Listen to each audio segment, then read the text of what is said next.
മറിഞ്ഞ് റോഡിൽ വീണ ബൈക്ക് വീണ്ടും ഉയർത്തി ഓൺ ചെയ്യുന്നതിനിടെ വൻ തീപിടുത്തം. പൊള്ളലേറ്റ് യാത്രക്കാരനായ യുവാവ് മരിച്ചു.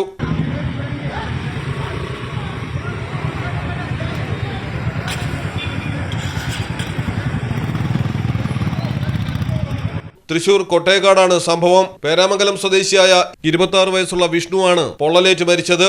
കൊട്ടേക്കാട് പള്ളിക്ക് മുന്നിൽ വെച്ച് മറിഞ്ഞ ബൈക്ക് ഉയർത്തി വീണ്ടും സ്റ്റാർട്ടാക്കിയപ്പോഴാണ് ടാങ്കിൽ നിന്ന് ചോർന്ന ഇന്ധനത്തിൽ തീപിടുത്തമുണ്ടായത്. പെട്ടെന്ന് തീ ആളിപ്പടർന്നു. സ്ഥലത്തുണ്ടായിരുന്നവർ ഉടൻ തന്നെ വിഷ്ണുവിനെ ആശുപത്രിയിലെത്തിച്ചെങ്കിലും ചികിത്സയ്ക്കിടെ മരണപ്പെടുകയായിരുന്നു. തൃശൂർ കോർപ്പറേഷനിലെ മാലിന്യ സംസ്കരണ പ്ലാന്റിൽ താൽക്കാലിക ജീവനക്കാരനാണ് വിഷ്ണു. മലയാളം ടെലിവിഷൻ, തൃശൂർ.